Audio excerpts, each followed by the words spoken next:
This is a Film Stories original podcast. We made this. Welcome to the Starlight Ballroom. Hey!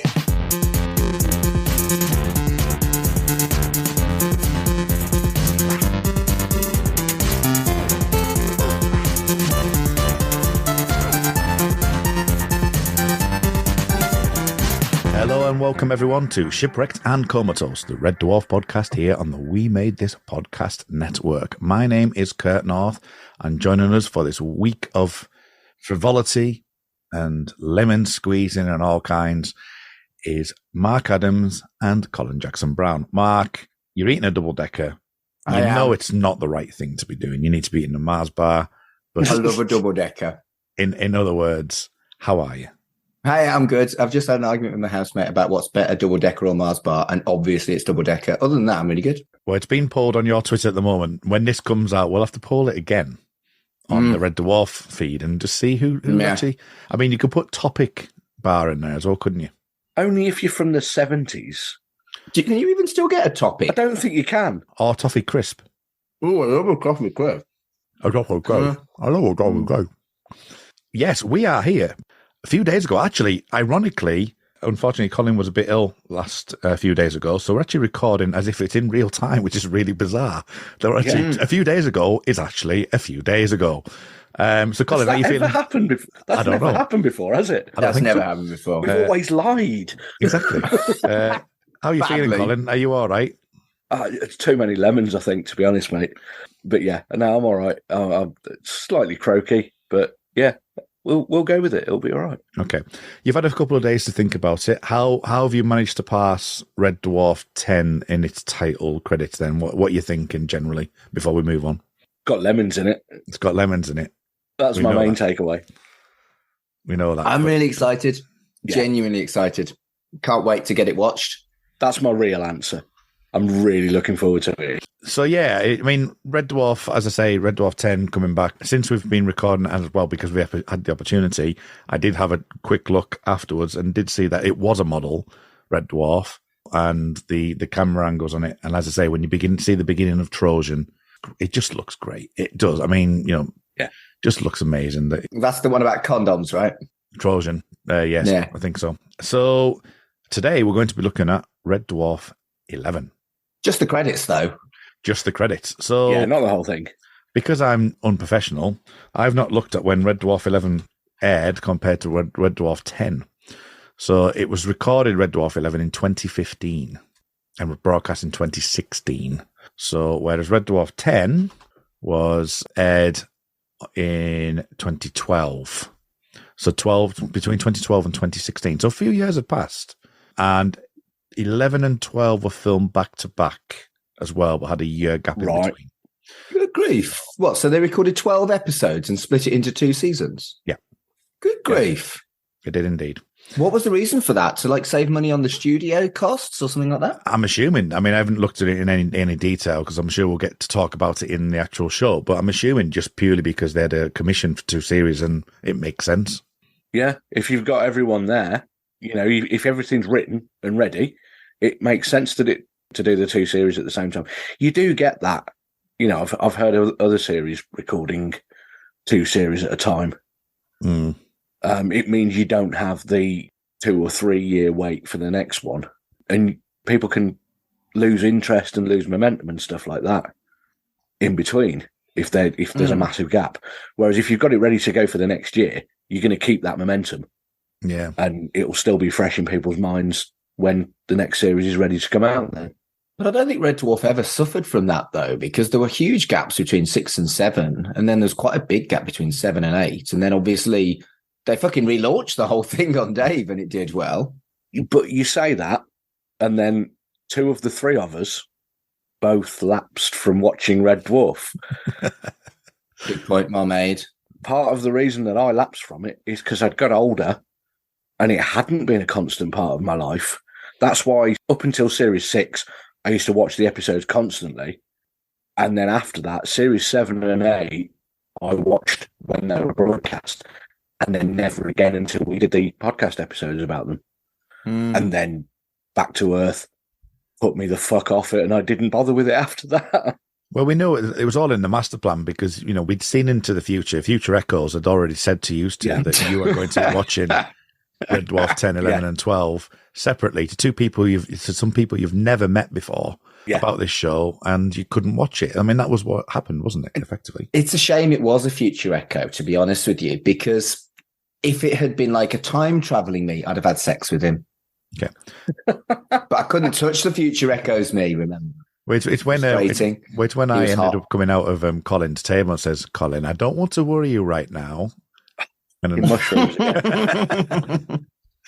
Okay, well, as I say, we are here to look at Red Dwarf 11, the title credits, because as Mark alluded to last time, that I kept forgetting to watch these, and even like now, I just let them rush over me. So it's amazing to see some of the things that you pulled out of the credits, actually, because there's a few bits that you mentioned. I was like, okay, interesting discussion to be had. And I've kept myself stum as much as I can. Yeah, I'm going to enjoy listening back to these, actually, when we've watched it and go, well, you were all right on that. What a bell end. You were so wrong on that. Yeah, exactly. So let's do this. Let's dive straight in now. And one comment that you both made, which made me chuckle last time, was you were going, there doesn't seem to be any Starbug. Yep. And it's the first thing you see on this one. It's the very first thing you can see on this one. Yeah, there's a Starbug. Starbug's back. Yeah. And I actually put that in my notes. Starbug! So, it didn't go unnoticed. Emerging out of the atmosphere on like an Earth-like You see, planet. I wanted to talk about that. Is that Earth? Do they get to some kind of version of Earth? Now, in the books, Earth is a rubbish planet, isn't it? It's like garbage world. So I sincerely doubt they would make that kind of a deep cut, but that would be great if they got back to Earth and it was garbage world. Okay. I'm doing that whole thing straight off the bat going, I'm not going to say anything. But I mean, so they are still on Red Dwarf because we see Red Dwarf, we see Starbug. So even if they do get back to Earth, it's not a major plot point about it, is it? Yeah. In the next couple of scenes, you've got Lister, who comes out with a bazookoid screaming. With a torch on it. With a bazookoid with a fucking mounted torch. That's a reference to Alien? That's exactly what I've got. Aliens rather than Alien.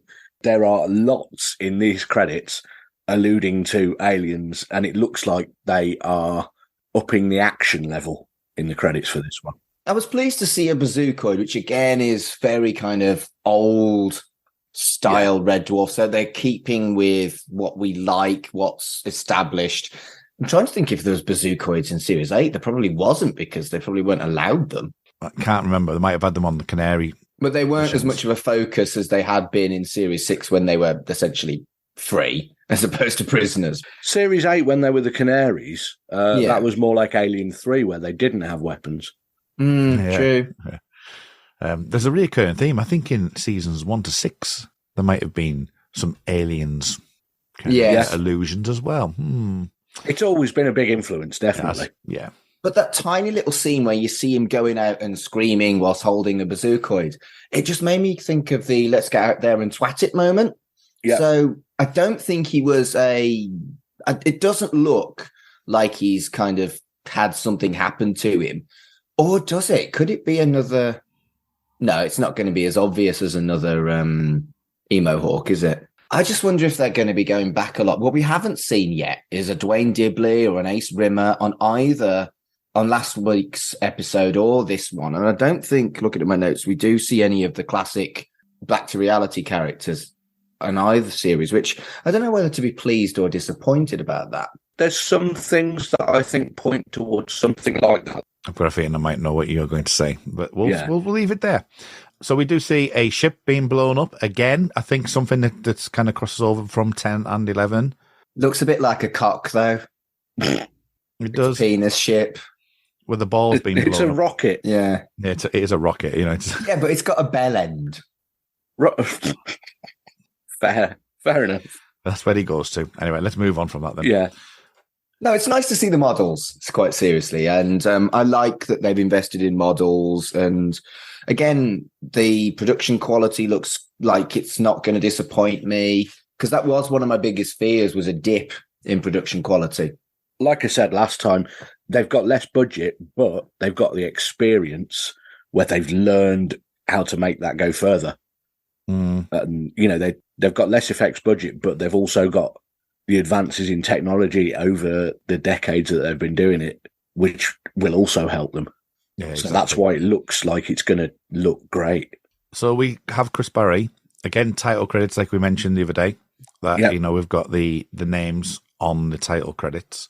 Yep. In the ship, putting his fist in his mouth. But that's a classic Rimmer, isn't it? The kind of, oh, shit, he puts his fist in his mouth. So consistency is good, etc., etc. Yeah. What do you think to the blues in general and kind of the set design at this point? Well, it looks like they're a blue alert at that point. Did they change the bulb? They've changed a lot of fucking bulbs by the looks of it. There are a lot of blue lights there. Right. The next scene we've got, Crichton appears to be in some form of red outfit. He looks like a Power Ranger. I got more Tron vibes from that than Power Ranger. I can see the Tron vibes too. And he's also dancing as well. It's him and Kat are dancing together, aren't they? They are. What do you think? Disco Crichton. I don't know. Is it some kind of AR, or is it that he's just got a new outfit and he's happy? Or maybe they find some kind of ship where there's lots of Crichton parts and we get an episode where there's spare heads, or I don't know.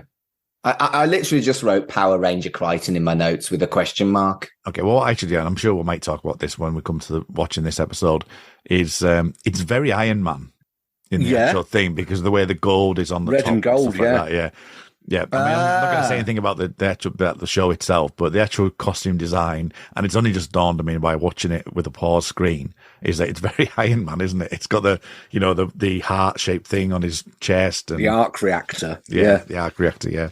It almost looks like he's on his way to Comic-Con. That's his costume. Someone's going to have to go to Dimension Jump wearing that, aren't they? Yeah, that'll be fun. So yes, that's Crichton. So again, we've got the blues in the background as well, and we've got Craig Charles and Rimmer and Chris Barry as Lister and Rimmer. You in some sort of attire. Film noir detective kind of thing. It's got to be the follow-up to Gunman of the Apocalypse, isn't it? I think this has got to be AR. They've got to have some kind of situation where they all end up being in AR for a reason, and this time it's 50s set. It's the same one with Loretta, isn't it? Yeah, that's what I was about to say. It's going to be, could even have Loretta in it, or it will certainly be that. Well, Sammy the Squib, etc., etc. So I think it's got to be that, and I think that's a really cool thing if it is. But it's also a really cool thing if it isn't, and there's another reason why they're dressed up like gangsters. Yeah. I would like it if Jake Bullitt also turns up in that. Okay. And then we have obviously, we've got Starbug. We have to see Starbug crash, don't we? Yes. But it looks very Star Wars-y in its background. That looks like a kind of a Star Wars planet, like Tatooine or something like that. Okay. And then we move to Lister shooting Cat. I had not seen that it was Cat. And it's a big explodium green mess. I had not realised that was the same scene. I thought that was two different scenes. Right, okay. So, because it's two different shots. Yeah. So I'd not collated them together. Lister wearing sort of snowsuit kind of thing in a very The Thing sort of style, where if that is him shooting the cat and he explodes into green goo, perhaps it is a Thing themed episode where one of the members of the crew is an imposter alien, and that's a massive spoiler of which one it will be. Yeah, and I think I was going to say actually that explosion felt very kind of 80s horror, reminded me to some extent of the head explosion in Scanners. You've gone a lot harder than what it reminded me of. Go on. Do you remember the early 90s, I think it was, Australian kids TV program Round the Twist? Yes. I did an episode of Right in the Childhood. Yeah. So there's an episode. Did you do the mushrooms episode? No. Do you remember the mushrooms episode? I am getting recollections now you're talking about. There's an episode where they go into the woods and there's a load of weird mushrooms that make little weird noises. and then these mushrooms turn into replicas of people or things. But then they explode in a really similar style to that. And it was like, that's round the twist. I mean, we could do a special on Round the Twist if it is that, because I really like Round the Twist. Oh my God, you managed to find a special in a title sequence where you have no idea what's going to happen, and you managed to find a special. How does that work? I love a special, me. Well, to be fair, he got Gap of the Triphibian Monster from a title. Well, sequence. he did. I did. So anyway, let's move on. We've then got that scene. It seems to be in some sort of medical attire. Yeah, they're all in scrubs. They're in scrubs. Yeah. What are you making to this? Well, you've got Lister, Crichton, and Rimmer in scrubs, so that would suggest that they might be operating on the cat. Yeah, something's happened to the cat. It could be linked to the green explodium cat as well. Yeah. Green explodium cat. Yeah. I like that. Okay. I just like the word explodium. It's just one of the greatest words that isn't real. It is a good word. Okay, moving on. Crichton punches Lister. He absolutely sparks him as well. In the face. So I've got no idea how or why it happens, but I really like the idea of it happening and finding out why, because it's completely against what we expect of Crichton. And if you look at his face, it almost looks like a kind of like a boxer concentrating, maybe. So is it some kind of boxing training that he's doing and he accidentally hits him, and then very shortly after he pulls one of his kind of neurotic faces, "Oh, Mr. Lister, I'm sorry," something like that? I think he looks really offended. I think Lister has offended him, and he's offended him so much that Crichton's actually snapped and punched him. That's what that face says to me. Interesting. So we've both got very different opinions. Yeah. That could both be spectacularly wrong. Yes. This is the reason why we're doing this, folks. Yep. Oh dear. Okay. I can hear everyone laughing at our ridiculousness. This is the thing. I wonder how many of our listeners, I would imagine probably the majority of our listeners, have now watched more Red Dwarf than we have. Yeah, you're probably right. Because they will have most likely watched the later series already. And here's the thing. I would have watched them immediately if I was allowed to. I am glad that we decided to do it this way, but fucking hell, I've been champing at the bit, particularly since we finished Series 8. I was like, I want more Red Dwarf. So I'm glad we did it this way, but I also want to watch it. Well, as I say, we'll be watching 10. We'll watch all of them together, whether it be on a Zoom night or whatever, but 10 needs to be in the same building. All right. And 11, and there's some things that happen in 11. Honestly, I watched, the last episode of, I think it was 12, potentially. And there's something that happens in there that I just absolutely howl with laughter. It is ridiculously funny. Ridiculous. It's just ridiculous, but it's funny, Good. And it's like, I can't wait to see your reactions on it. I just think it's going to be amazing to see, either the pure disgust on your faces or just how much you might come along the ride. So I think that's what's going to be marvelous for me for these next few seasons. It's going to be great.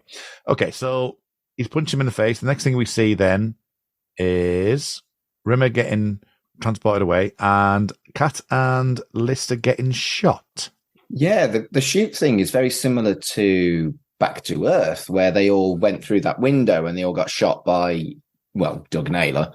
And that's interesting that so soon afterwards they've done such a similar scene. I think you can vaguely see that there might be a simulant behind them in this scene. Maybe you can see something. Yeah, you can't really see too much. But you can see a gunshot. You can see a gunshot, yeah. I know what I'm looking for, and I can't see what I would normally expect to see. So another thing with this is, as well, just for me, from a perspective of the colours, I think they've used quite a lot of colour wheeling in this series as well, because you've got the greens in this one. Yeah. So the contrast is quite thing. And I would guess they do that across all 12 episodes of 11 and 12, probably, because if they're filmed together, I have a feeling it could have just been one 12-episode series, perhaps. I think it was probably always planned to be 2 series. It was planned, yeah. Oh, okay. And then we've got some form of ship entering the sea. Yeah, I was trying to work out whether it's the same rocket that we saw explode earlier. I don't think it is, because it has a different bell end. I didn't know so I was serious until I said the word bell end. Yeah. I don't think it is. No, it's not. It's got different bell end and balls. It's definitely not the same ship. Okay. Fair. We then get Kat and Rimmer. Yeah, similar scene with the 50s thing, the gangsters. Yeah. And then you've got Lister with a pineapple. Decontaminating it. Decontaminating the pineapple. Oh, I thought he was fighting a pineapple. It could be either. I think that may be a sequel to Lemons. There's an episode called Pineapples. We shall find out in a few minutes. So how are you feeling about the pineapple then? What are you thinking? He looks fucking scared of that pineapple. Like, really fucking scared of it. So the more I think about it, the more I think there might be a fucking polymorph. Funny you should say Polly. I read a thing on the internet earlier that apparently pineapples are a sign that people use to indicate that they're swingers. So that could be going in a completely different direction for that episode. Apparently so. The friends I know that are swingers, I tend to know that they're swingers by saying that we're swingers. Yeah.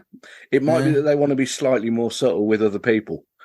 You haven't met my friends. No, this is true. Right. Okay, so the pineapple is then over, and Kat's doing his dancing, as he always does. In the kitchen. In the kitchen, grabbing something out of a fridge, I think.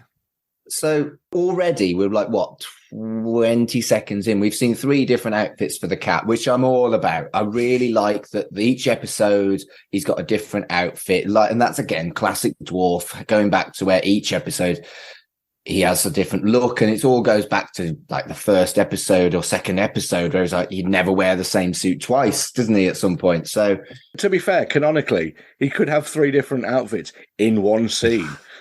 Yes. That's who he is. That's true. And then we get Starbug racing out of something that's exploding. Yep, more explodium.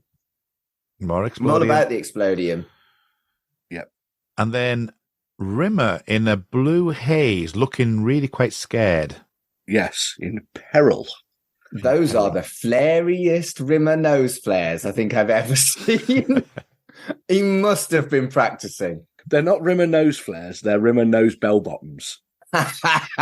Very good. What could be happening there, do you think? Well, it looks like he's being zapped by some kind of blue thing. Oh, it's a fucking polymorph. It's a polymorph. It's that kind of face. It has to be. There's a polymorph in this series. It does look like a polymorph face, doesn't it? There's a polymorph. Are we thinking there's a polymorph in this series? Yes. Okay. I didn't until we went through this together, but now there's got to be a polymorph. I think there's a polymorph, and it's an evil pineapple. Right. Okay. We know from things that the other 3 have said that there are things from earlier series that come back in later episodes of the Dave ones from really early BBC ones. We have said that, yes. Do you reckon that's the second polymorph? That we never really found out what had happened. They did a little retcon thingy at the time, but... Oh, I hope so. It could be. Well, we shall see. Okay, we then get Rimmer with a bazookoid, with the, as you say, the torch, nice little touch, but then some sort of thing hitting Crichton in the face. Yeah, some little green goo thing.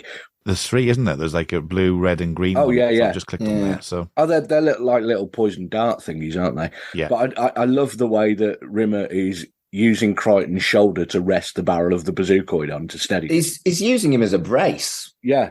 No, that makes no sense. If it was Lister, it could be Crichton getting in the way to prevent him from getting hit by tranquilizer darts. But those darts wouldn't do anything to Rimmer because he's hard light, and hitting him in the head wouldn't hit the light beam. Yeah. They do look like tranquilizer darts, though. They do. It's a polymorph, and what he's doing is he's turned into a tranquilizer gun, and he's fired them. And everything's a fucking lemons. it's the lemons of season 10. Right. And then we have a barbershop quartet, all of which are Rimmer. So they look like the B Sharps from The Simpsons, and I'm all about it. That is exactly what my note says here. So what do you think you are going to get here? What do you honestly think? Because it's quite easy to work out what you're going to get. I mean, it's going to be some kind of They've already done Rimmer World.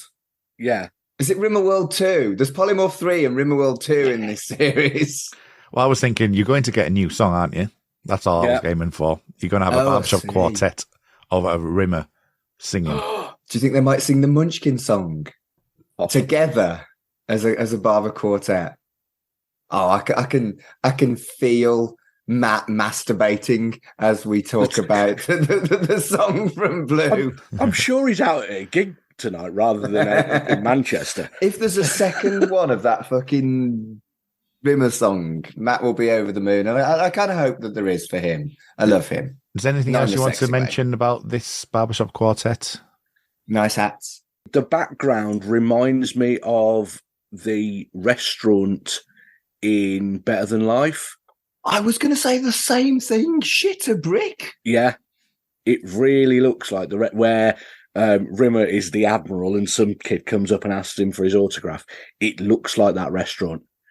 If it isn't, it's a similar sort of establishment. Okay, moving on. We have Lister and the cat walking down a corridor.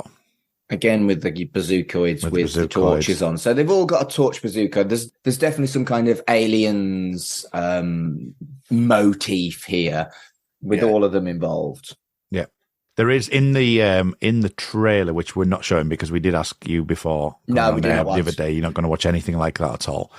This scene is included in the actual trailer. Right. So, which is why I was going to ask you if you wanted to watch it or not. But we're not going to do that. We're going to go completely stone cold Steve Austin into this. So, okay. We then have Cat with some glow sticks and what looks like another character.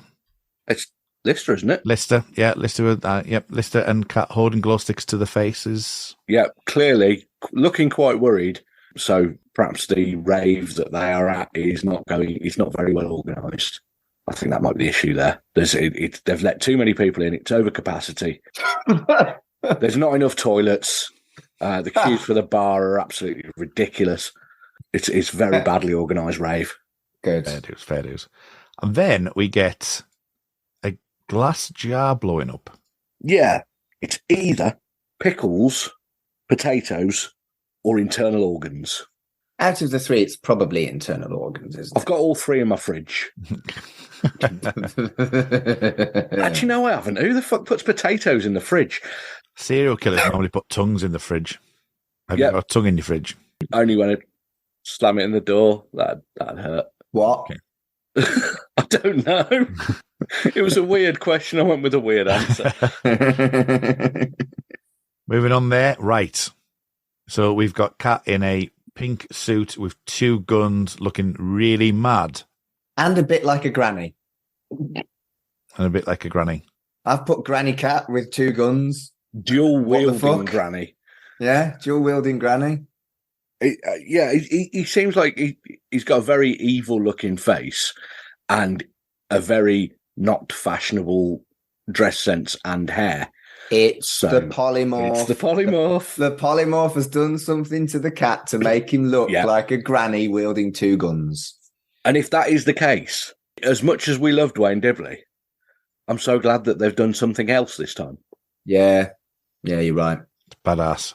Then we get all four of them in a building somewhere. The ceiling falls in. Yep. Some explosions and Starbug flying away. Overall thoughts of this one, because you seem to have pulled more out of this one than you did in 10. I'm slightly less delirious tonight because I'm not ill. I think it's slightly more obvious because we're fans of something that's clearly coming back if we've got that right. I think what's interesting is that Crichton, because of the nature of the makeup, hasn't aged, which is good.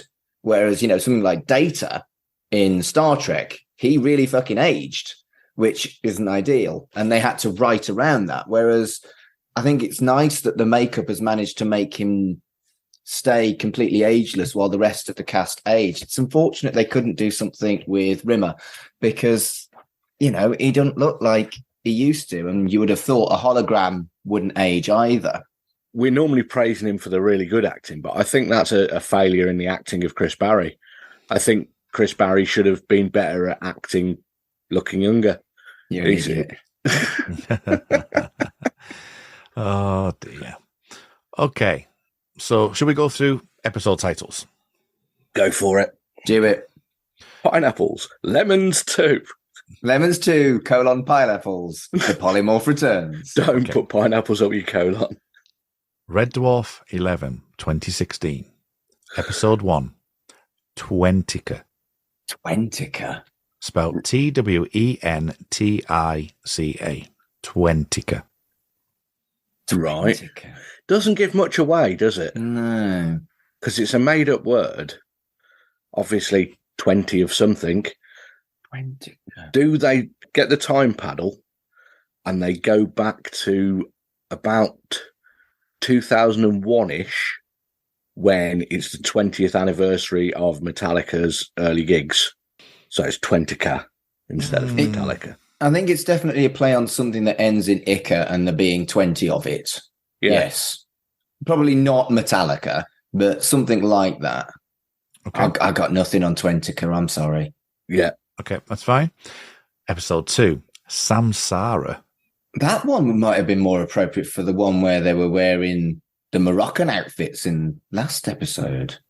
I was thinking Indiana Jones, but that's Sankara stones, isn't it? Well, yeah, but this is satire, so it's probably Yeah. could be. I think Samsara is probably going to be the name of a character that they meet. Okay. I think Twentica is going to be the name of a character that they meet. This is going to be the. I think Lemons is going to be the name of a character. Episode 3. Give and Take. That's got to be the polymorph one because they take and then they could get the polymorph maybe gives them emotions, which is why he turns into an evil granny with two pistols. I think it's a weird polymorph thing where he takes things and puts different things in the characters. That's the theory. Okay, so similar sort of thing to what you're saying, but it doesn't need to actually give them an emotion. When it takes one thing away, it gives them the ability to do things that they wouldn't necessarily be able to do anyway. Yeah. Such as in the earlier series when it took away Lister's fear. It gave him bravery by default by taking the fear away. Yeah. It didn't need to give him anything. That's just what was there as a result of the fear being taken away. So yeah, I think that could well be what we're talking about there. Okay. Episode 4. This might be more of a discussion point. Officer Rimmer.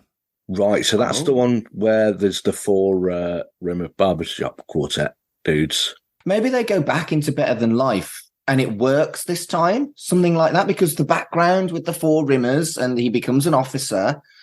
Yeah, maybe they go back into Better Than Life and it goes better for him this time. Okay. I think canonically, Better Than Life cannot go better for people.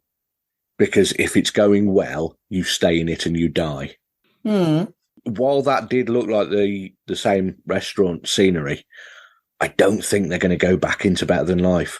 But it could be that they go into an AR game, which is a lower level sort of Better Than Life thing, because they were able to get out of Gunman of the Apocalypse. Well, they were when the virus wasn't stopping them from clapping their hands and stuff. So it's definitely, it's a possibility, but I think it's unlikely that they do Better Than Life. Okay. Episode 5. Crisis. Spelt Krysis. That's got to be the one where he's dressed like an idiot, the pink one. Possibly also the same one where he punches Lister. Although Yes. that could be polymorph as well. Yes, So- true. Why are we thinking that? Obviously because of Cry, but Crisis. Because there's nothing else that screams something goes wrong with Crichton other than the punch and the dancing Power Ranger. Okay. So that was Crisis. And finally, the episode that finishes Red Dwarf 11 is Can of Worms. Okay. Didn't see any worms. Yeah, when you open up a can of worms, it's a metaphor usually, Mark. True. Right, so I'm going to go back and say Samsara is the name of a character in the AR where they're playing gangsters. Okay.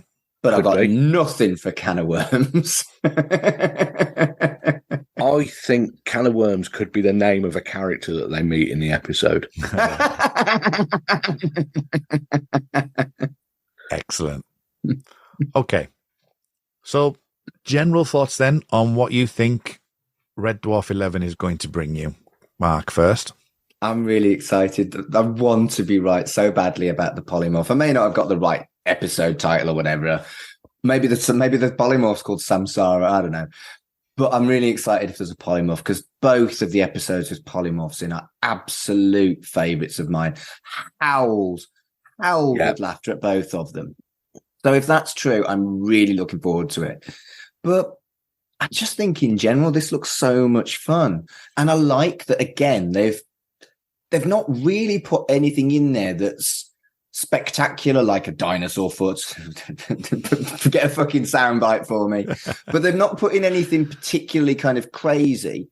But I am invested.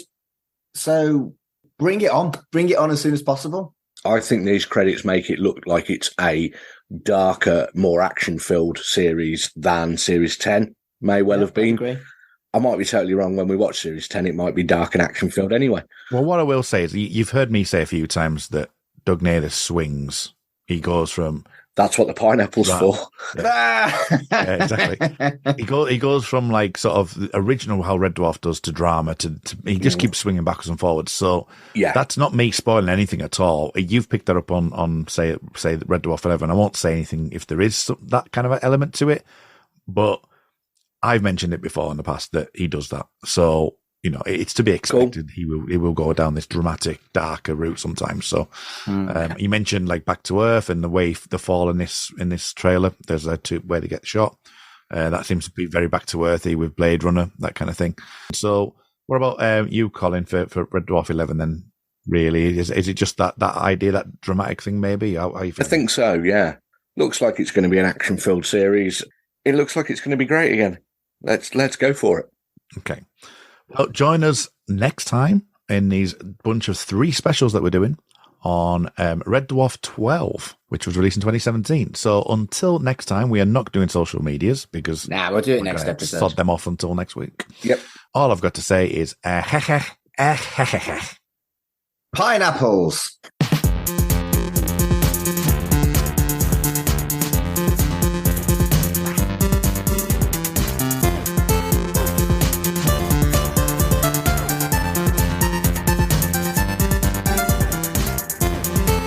Shipwrecked and Comatose, a Red Dwarf podcast, was created and produced by Mark Adams and Kurt North.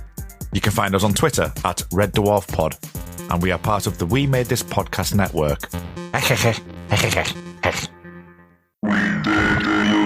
Hi, I'm Colin. I'm Ian. And I'm Tracy. And we dig music. Just not always the same music. Each episode, we pick our 10 favourite songs from a specific year, rate them, and then battle it out over a top 30 countdown. Colin's pretty enthusiastic about most stuff, Ian less so. And Tracy definitely owns a thesaurus. And one of us will regularly be told to fuck off. So join us each month to hear what we dig and what we don't. Listen to We Dig Music wherever you get your podcasts. Find us on wedigpodcast.com, or we're on the We Made This Podcast network, which you can find at wemadethisnetwork.com.